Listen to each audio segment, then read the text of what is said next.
यहाँ पर जिस प्रकार स्नेह से आपने स्वागत किया है और अयोग्य होते हुए भी मेरे बारे में जो सद्भावना बहुत अच्छे अच्छे शब्दों में प्रकट की है, तो प्रार्थना भगवान से एक ही है कि ये सब सुन के मेरा दिमाग ठीक रहे। लेकिन ये सब स्नेह देख के मुझे फिर से एक बार राघवाचार्य जी महाराज का स्मरण हुआ है। आप में बहुत लोग उनको बहुत पहले से जानते हैं। मेरा तो सरसंघ चालक बनने के बाद ही उनसे संबंध आया, परंतु पहले भेंट से ही दो बातें मेरे तुरंत ध्यान में आई। वो प्रतीत होती ही थी किसी को भी। एक बात है, उनके हृदय में जो स्नेह था सबके लिए, जिस किसी से मिलते थे उसको आत्मीय भाव से ही देखते थे। फिर उसके विचार मिलते हैं नहीं है वो सब बात की बात है। तो दूसरी बात है कि हिंदू धर्म, हिंदू संस्कृति, हिंदू राष्ट्र, हिंदू समाज,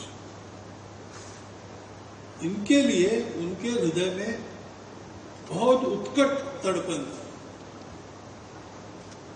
तो उसके चलते बहुत परिश्रम करते थे। छोटी मोटी बातों को देखकर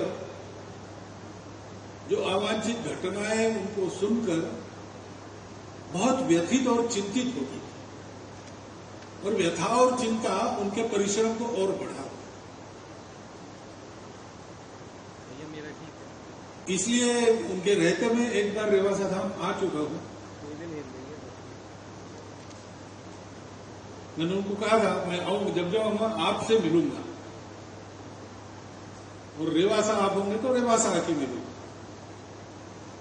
तो उस समय वो थे, मैं आया था, लगभग 3-4 घंटा यहां पर रहा। उन्होंने गुरुकुल के छात्रों से भी मिलाया। बाकी औपचारिकता लोगों के लिए जो होती है वो तो हो ही गई, लेकिन फिर से वही स्नेह और समाज के हित के लिए वही तड़प, और कोई बात वो करती ही नहीं।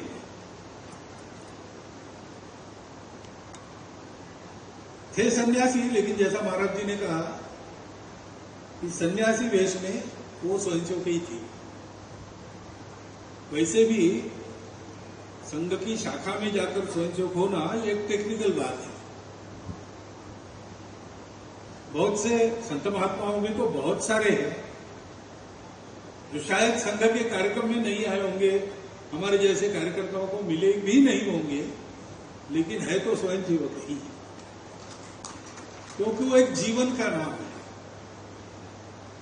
जो जीवन अपने पवित्र हिंदू धर्म, हिंदू संस्कृति व हिंदू समाज का संरक्षण कर हिंदू राष्ट्र की सर्वांगीण उन्नति के लिए राष्ट्रीय स्वयंसेवक संघ का घटक बना है, और प्रामाणिकता से, निस्वार्थ बुद्धि से, तन मन धन पूर्वक आजन्म उस व्रत का पालन